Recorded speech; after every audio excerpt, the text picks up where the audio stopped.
What's up, guys? We're dreamers, we're moms, and welcome to the Mommy Artist Podcast.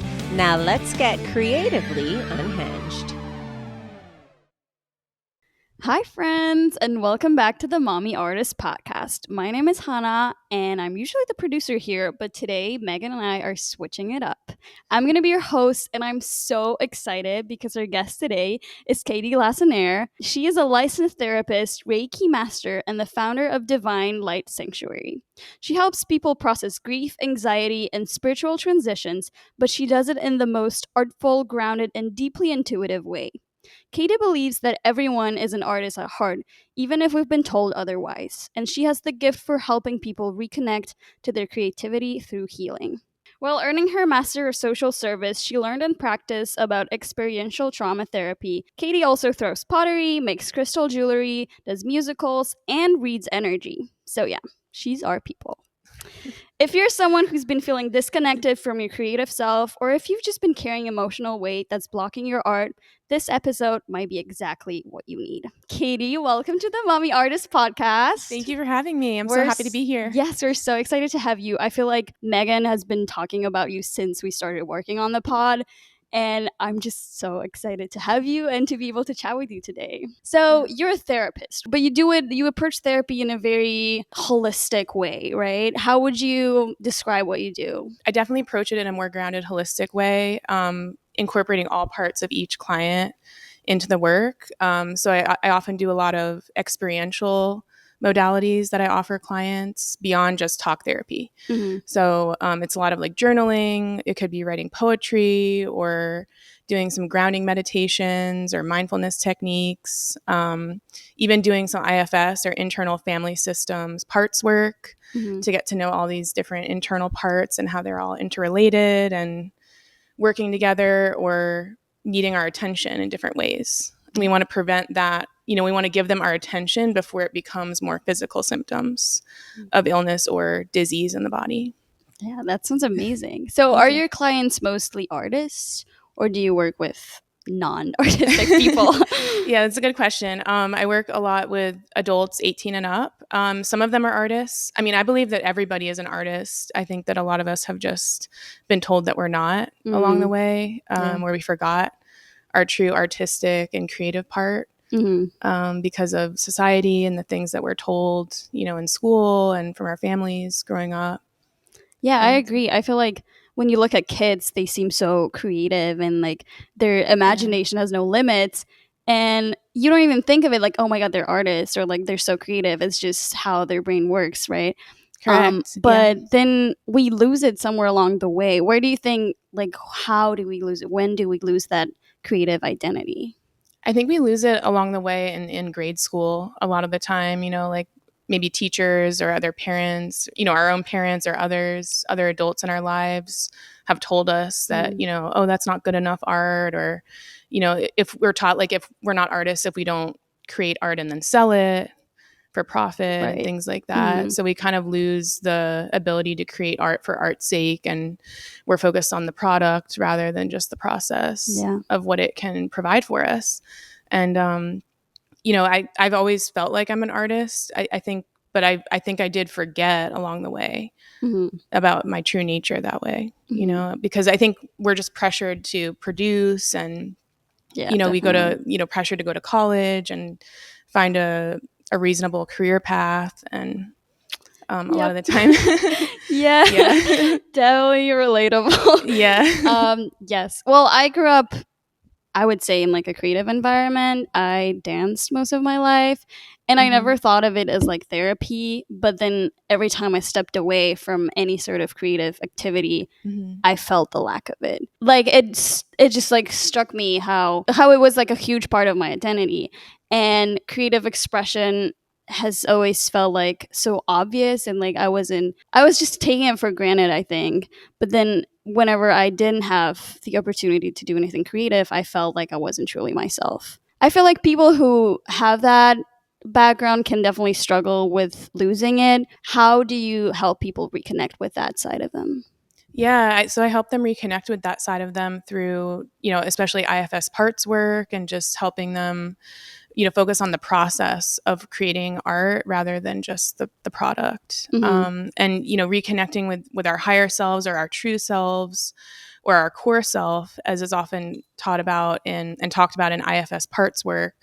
That is the source of all of our creative inspiration. It comes from a higher power or a higher place within us. And it's kind of, from my perspective, like channeled through us from a higher, perspective. So what are some practices or activities that you do that help you work with your clients? So what I would help them do is like guide them in, different types of guided meditations and mindfulness techniques, maybe even just like focusing on writing some poetry, like, just about the issues that they're struggling with in their life. Even if it's just like a few lines, or just creating any type of artwork, even just drawing or coloring on the page, they can really go a long way. It's just about starting that process. Yeah, for sure. And just reminding them that they are an artist and a creative person. We talked about imposter syndrome here on the pod so many times. Megan's definitely struggled with it. She brings it up every episode, which I love because I think it's very relatable. What would be your advice? So my advice for someone struggling with imposter syndrome is it's oftentimes a part of us that develops as a form of protection. So in internal family systems, parts work, we view it as more of a protector part oftentimes. It's trying to protect us from being seen as silly or being judged or bullied or hurt in some way or not good enough. So we want to try to get to know that part better through parts mapping, and we can do that. It's a form of art therapy as well, because you can almost use different colors to show where that part's showing up in or on the body. Instead of providing that resistance to that part, we want to try to get to know it better and just invite it in, because just like a child would, if they're trying to get our attention, if we keep ignoring them, they're going to get louder through those symptoms of the imposter syndrome, right? So it's more about embracing it and like just exploring where it's coming from. And getting to know it better and thanking it for its role in protecting you along, up until this point. Along our life journey, there's fragmentation that can happen because of painful life events or uncomfortable situations, whether we call that trauma or not. But oftentimes it is from trauma or abuse. So if you can envision like a piece of glass, those life events, or what we sometimes call ACEs, adverse childhood experiences, is like punching glass. And the pieces of glass just kind of fragment. Some of them may be all the way across the room somewhere, right? Or very far away from the original core of that piece.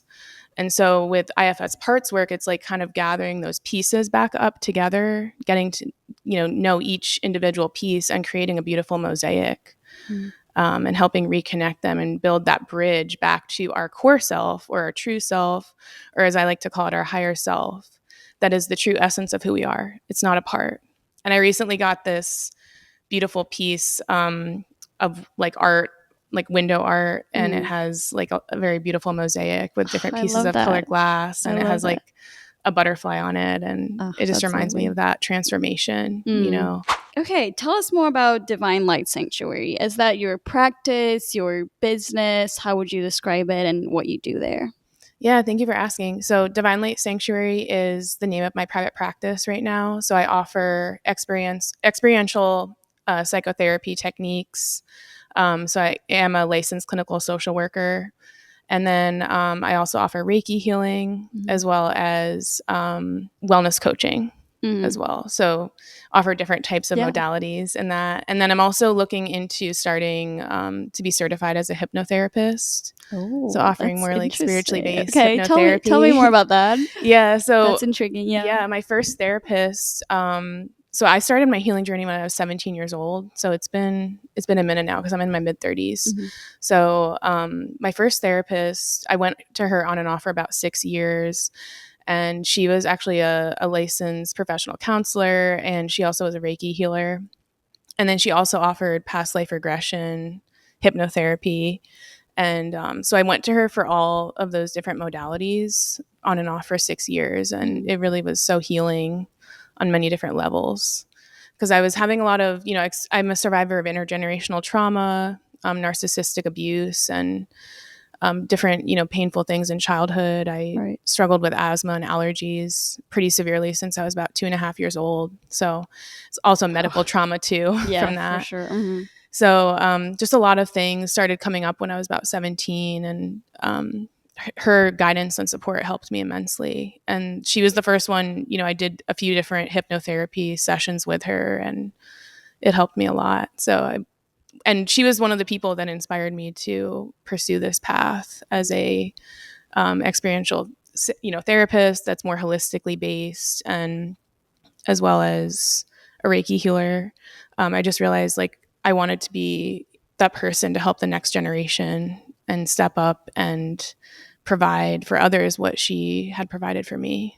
Okay, so tell me about Reiki healing. We've been throwing that term around. I just want to make sure that we know what we're standing, what it is, and how you use it within your practice. Yeah, so Reiki healing is a Japanese energy healing technique. So it literally means like Rei, which is from a higher power, and then Ki is life force energy. So it really means like life force energy from a higher power, or God source energy.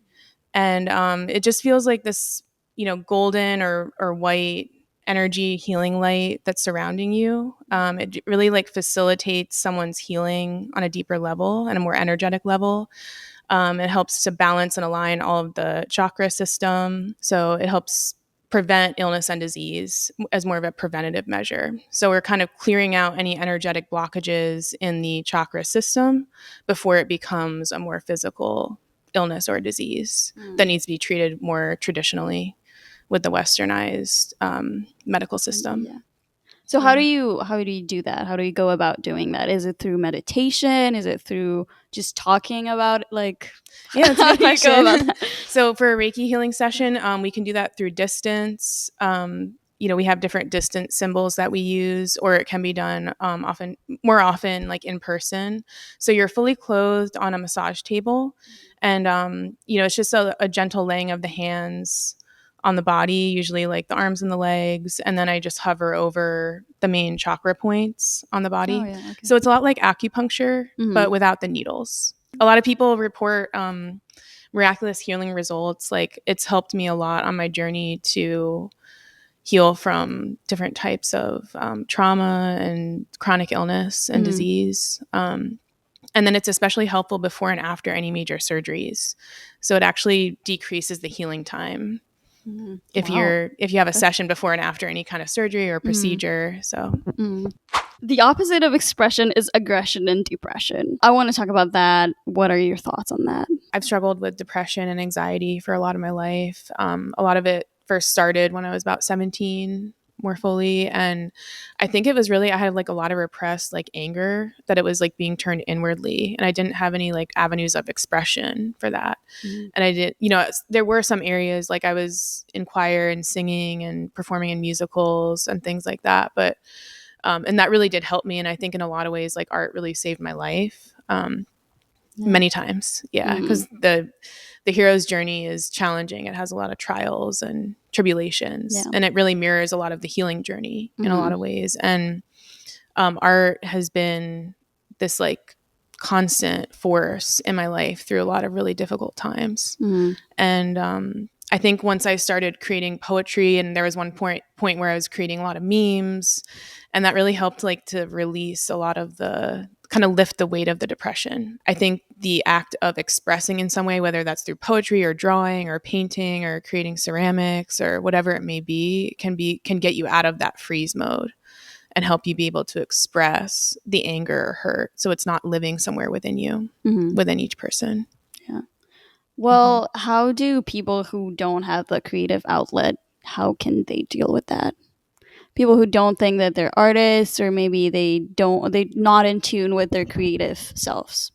Yeah, that's a good question. I would say just writing a letter to someone, like a letter that you don't send, could be really helpful for people that feel like they're not ready to step into that role of being an artist or creative in some way. Yeah. Because just the act of expressing through writing activates parts of the brain that, talking about it or, doesn't do. Yeah, I feel like our society has like normalized oppressing things and just kind of bottling emotions up, which is so toxic. It can be, yeah. Can lead but to other yeah. disease. There's a big correlation as well. They have a lot of scientific research and studies that support the correlation between unprocessed grief in the body and heart disease, because a lot of times that gets stored in the heart chakra or the heart area. Yeah, I feel like there's definitely a connection between your mental health and your physical health, which is not explored enough in Western medicine, I guess. So I think it's awesome that you were kind of, bridging that gap with your practice. Yeah. Thank you so much. Yeah, it really needs to be bridged.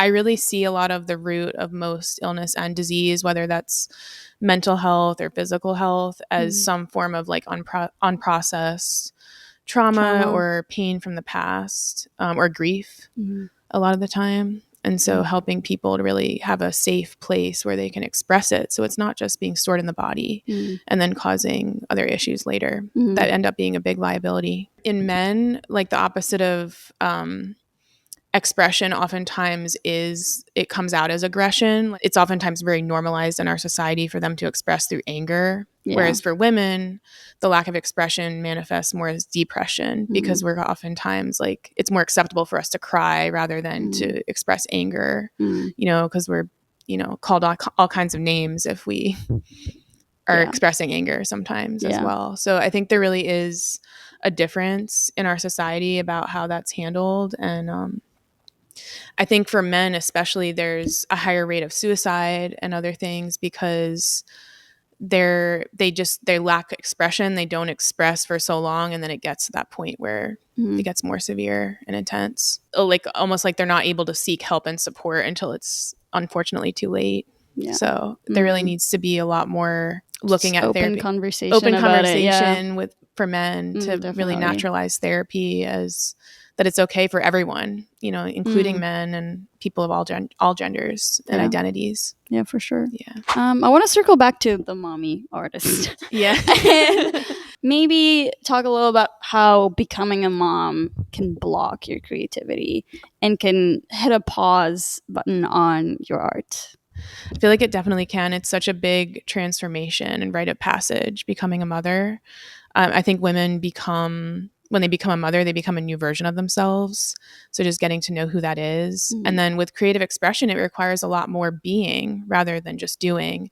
And I think as mothers, there's so much doing, right? You're caring for another being entirely that's so dependent on you and very vulnerable. And I think there's a period of time where a lot of the focus is on that new life rather than their creative identity. And so it's about finding that again and getting to know this new version of herself as a mother. That's really important. So what do you think would be the first step to rediscovering your creative side as a mom? As a mom? Yeah. I would say, I don't know, just looking at what you, as a mother, what they enjoyed doing as a child. What did you love to do as a child that really lit you up inside and made you lose track of the time and go into that flow state and just be so involved in it and enthralled in it. That's where I would start because a lot of the time it's still there. It's just kind of buried under all these other mother responsibilities. And those parts are still there. It's just about reclaiming them. So every mother has a mother part. Even if you don't have biological children, we each have a mother part within us. We also have a father part. So it's just about getting to know those parts better and noticing how they are expressing, because mothers can also give birth to new creative projects, right? Or anyone can. And that's like a way to bring something new into the world. And so really expanding our view of what is considered new life and new birth. How do you think finding your higher self can contribute to creating? Oh, that's a good question. Yeah, finding our higher self is so essential in our creative process. I think it's, like I said, our creativity comes from that higher power and that higher place within us that we could call our higher self. And, learning about that part is so important and getting to know that part better, because it's often a part that we don't have as close of a connection with, where oftentimes we forget about it. And so helping to get to know that part better through the creative process is really essential. And when you say higher self, Is that your true self? Is that like your awareness of who you are, or just, Yeah. It's like your true self, like your true essence, the core of who you are. Mhm. It's not a part. So, and it's helping that part really like learn how to collaborate with these other parts. We're not trying to push out these protector parts, right? They're there for a reason. Like imposter syndrome is there to try to keep you safe, right? And not be hurt or injured or experience pain ever again. Mhm. Those protectors are like, never again will that past pain happen, you know? And so we don't want to push them out, but we want to just help assign them to a new role in your life so that your higher self can step in more often or collaborate with them in a different way. Because oftentimes the protectors, they just take their job very seriously, and they need a little vacation sometimes. Okay, what ritual or practice do you use on yourself? On a daily basis, so I like to do a lot of guided meditations, like a find your ground meditation that I practice, just to help me get more grounded and centered for the day ahead. And then I've also been writing in a gratitude journal every day, just a couple of things I'm grateful for. I've been doing that for a few months, and it's really created a lot of shifts in my life. So that's part of it. And How then so? just like noticing more of like what I'm really grateful for. Yeah. They're like just noticing more things. And then the more that I notice those things, the more I experience them in a lot of ways. It opens up these opportunities because we can shift our consciousness to notice them more. So Definitely. yeah. And then I also sometimes will do Reiki healing self-treatments on myself. So that's really helpful. Cool. To align with the start of the day. Just maybe some deep breathing techniques as well. And so I also love to drink tea. So I always make myself a cup of tea in the morning and just try to be mindful about it. And then sometimes, I'll burn some incense along with that too. Yeah, and then awesome. a little dance break is always good. We love a good dance break. Yes. That's okay, helpful. So for someone who's not into meditation, they're like not spiritual at all, what would be your advice? What would be the first step to kind of be more mindful? To be more mindful, yeah, I would say the first step is just to simply like slow things down. There's like the power of the pause. Just like simply pausing before you speak or before, just slowing things way down, because we can be so busy every day, so rushed, right? That like hustle culture is so about that. Definitely. And so it's just about being more mindful, raising awareness about where you're kind of missing out on certain things in your life, because you're not fully present. Yeah, I feel like also just like being in the moment and paying attention to whatever you're doing without having any distractions. I feel like we're so used to having our phones on all the time and just like having something in the background going on, whether it's music or like watching something, just even, eating and focusing on eating. Just the activity of, chewing and swallowing. It can be really challenging. I feel like especially for my generation, like people are so used to just being on their screen all the time or like having some sort of background noise, I would say. So just like feeling grounded and present and turning your attention, your focus into whatever you're doing in the moment and just that thing solely. Just that thing, exactly. And the square breathing technique is a really good practice for those who are new to mindfulness. Just like inhaling for 4 counts, holding for 4, exhaling for 4, and then holding for 4. Yeah. And then that helps us just to also, not think about all these other things going on in our lives, because we're focused on the counting and also the breathing. So it really helps to regulate our nervous system, and it can be a really good starting point. When I met Megan, she was like, "Oh my God, I bet you're an HSP. You're such an HSP." I was like, "What are you talking about?" So HSP means highly sensitive person, right? That's correct. Can you explain a little more and talk about that? Yeah, so being HSP or a highly sensitive person just means that you have a different nervous system. It's a more sensitive nervous system than maybe like, let's say 80% of the population. So there's like this 80-20 kind of ratio where they're saying about 20% of the population is HSP. And the world that we live in is really built for those who are not HSP. So they don't have as much of that sensitive nervous system. And so being HSP means that you have to kind of build in your own supports and like accommodations for your life, right? Like you want to maybe give yourself more time. It's oftentimes like you're more sensitive to the environment around you.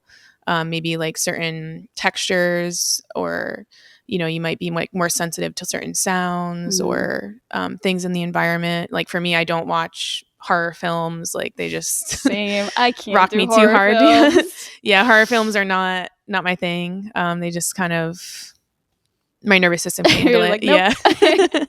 Yeah. Yeah. Fair. Yeah. Yeah. So it's just, building in certain things in your life or avoiding certain things. Like bigger crowds tend to be too overwhelming for me. So I have to be really selective and discerning about the events that I attend. I bet it takes a lot of self-awareness to realize that and facilitate your experience in the world, Yeah, definitely. It's taken a long time. Like I only started realizing I was HSP like maybe 4 years ago.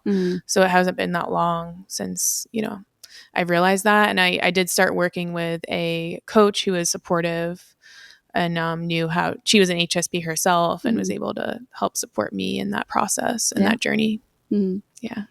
So it's oftentimes about like, we can either change the environment that a person is in that's making them sick or feeling misaligned, or we can change the person, right? And oftentimes our Western medical system does that. It kind of changes the person through medications or other things, right? And instead of changing the environment. Yeah. instead of changing the environment. So as an HSP, you can work to change your environment so that it's more accommodating to your highly sensitive needs.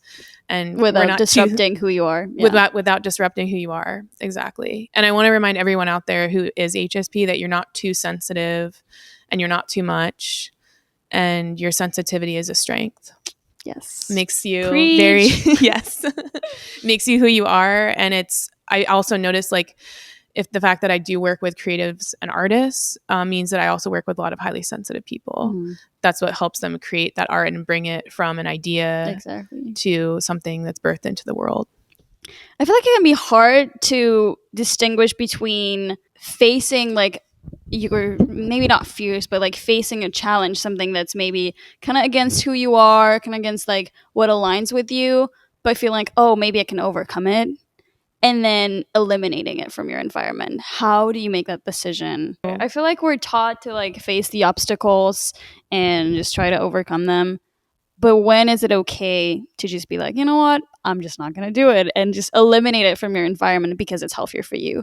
Yeah, I think when it gets to the point where it's bringing you more chaos or anxiety or unrest than actual peace in your life, then you know that it's time to make a change. And I specialize in working with clients who are going through life transitions with that. So whether that's like eliminating a certain job from their experience or changing a relationship. So it's just about having an awareness of like noticing like what are the things that are impacting them the most and causing them the most issues. And then saying like what can they change in the environment? If they can't change the environment, then maybe it is about changing something within them too. But oftentimes the inner work is reflected in the outer sense too. It's all connected. It's all connected, and it starts within first. Yes. And then it is reflected outwardly, and the outer also reflects into the inner too. So it's kind of both ways. Yeah. So I did want to share a poem that I wrote for anyone who's at their lowest point on the hero's journey or the healing journey, which is kind of this, it's called The Belly of the Whale or the Dark Night of the Soul. And I've been through several on my journey so far. And it's a very challenging experience. I mean, it's not meant to be pleasant. It's meant to like push you to your edges and cause you to become this like new version of yourself each time. And each time I've gone through it, the challenges have been harder, but I've had more tools that have supported me. So it's called Cosmic Spiral of Life.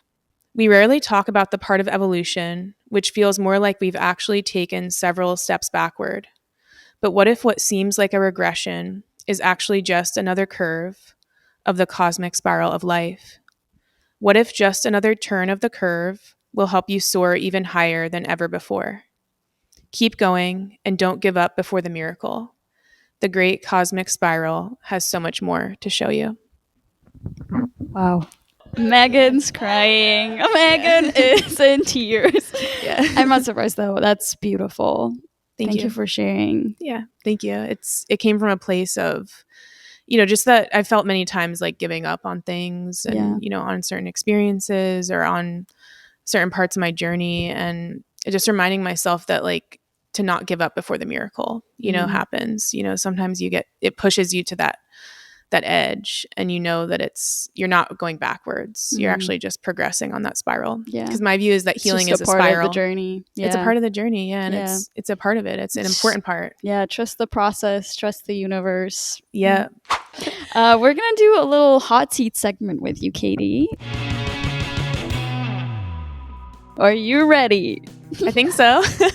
I don't think I am. Okay. Okay, what is your go-to crystal for a quick realignment? Probably selenite. Just helps cleanse the aura. Okay, journaling or throwing clay? Journaling.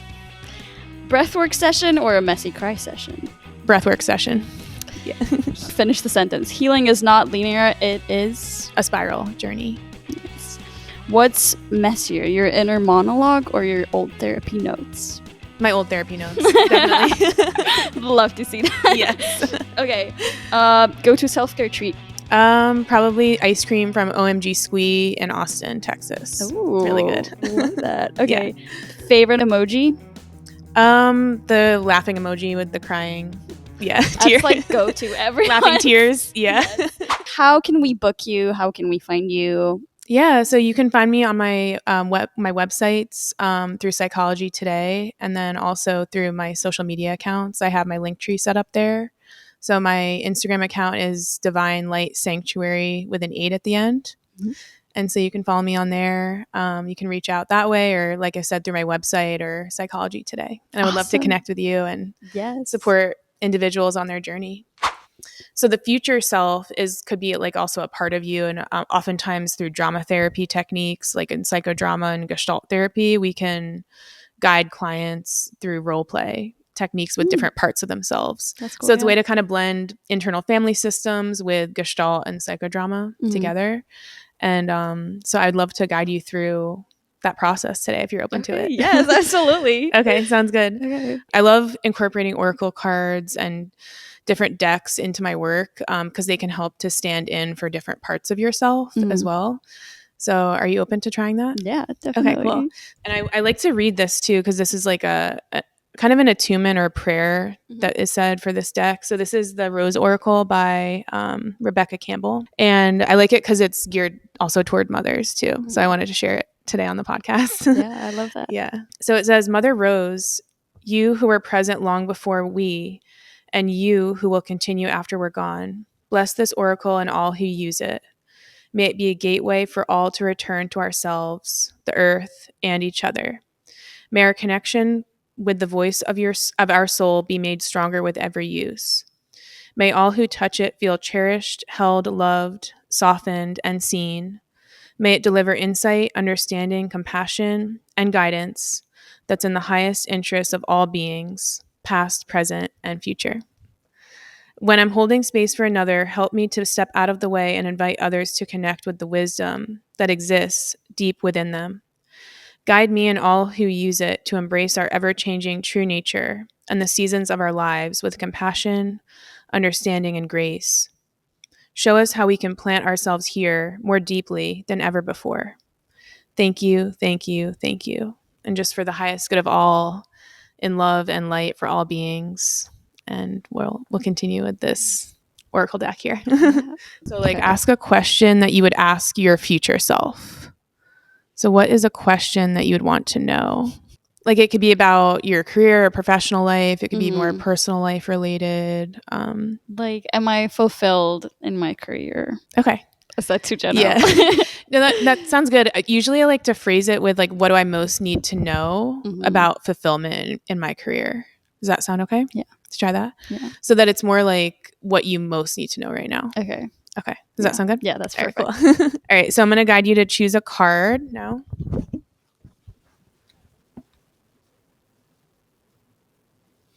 What card did you get? Trust the seasons.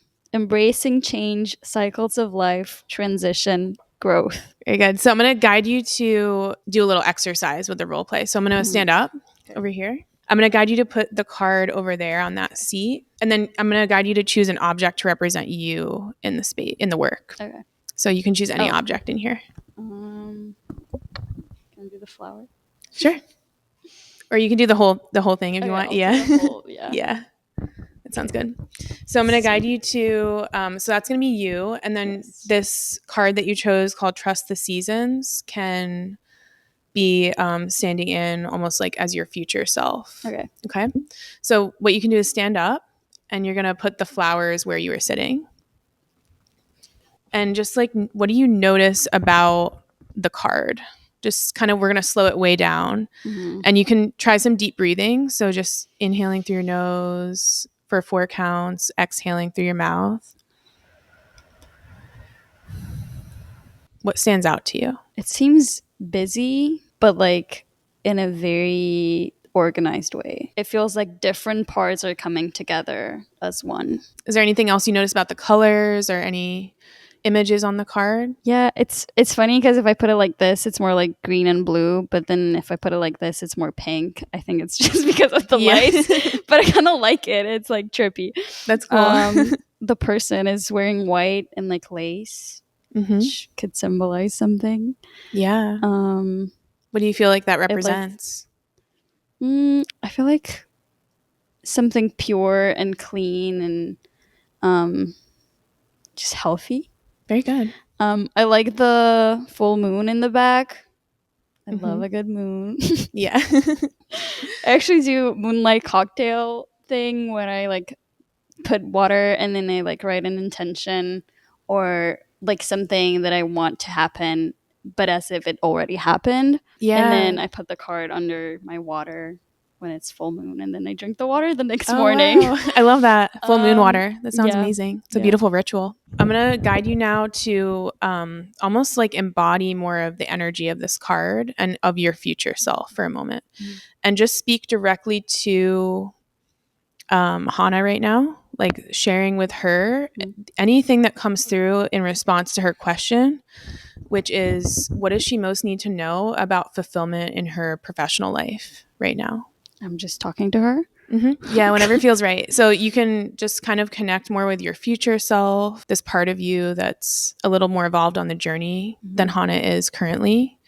And what do you feel like she most needs to hear about fulfillment in her career and professional life? I think you need to know that you have to trust the process and there's going to be different parts of you and different experiences that you've had that are going to come together to lead you to where you are. Don't be afraid of change because change is good. What can change do for her? It can teach you how to stay true to yourself through transitions and environments changing. It can teach you how to stay true to who you are at core. And how can change be a more positive thing for Hannah? I think by just embracing what's changing and kind of being excited about that, it can be more of a positive experience.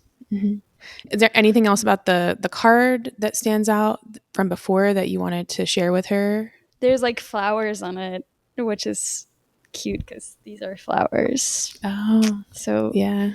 It's like a connection between who I am here and who I am here. It's like a constant. It's that commonality or that similarity there. Yeah. But maybe a little evolved. A little more evolved. Yeah. So you're going to just leave the future self there and sit over there with the flowers in your hand. And what stands out from what your future self shared with you? I feel like just being a little more optimistic about the future. And how much of what your future self shared are you receiving on a scale of 1 to 10, where 1 is the least and 10 is the most? I want to receive all of it, but I feel like mentally I'm not there yet to fully accept it. Of course. Yeah. So maybe like a 5. Okay, good. A 5 is really good. Especially as you work toward this, you can continue to receive more and more of it, right? Because receiving is an action just as much as giving is. And so we can be more mindful and aware of how much we are receiving rather than just letting those things kind of fall away. Beautiful work today. Thank you. Okay, that's all we have for today. Katie, thank you for bringing your grounded energy and wisdom to this conversation. And if this episode resonated with you, share it with a friend. Take a deep breath. Remember, Your creative side is in you. It's just waiting for you to be discovered. It's been Yes. lovely tuning in today as the host. We'll see you next week with Megan, and new episodes dropping every Friday. All right, besties, my glass is empty, but my cup is full, and that means it's the end of the episode. Remember that you can't have butterfly conversations with caterpillar people, and that everyone out there is trying their best. Love you. Bye.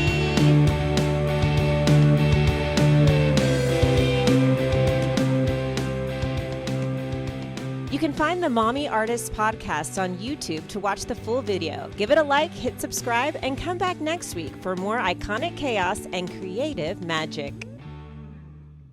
But no worries if not.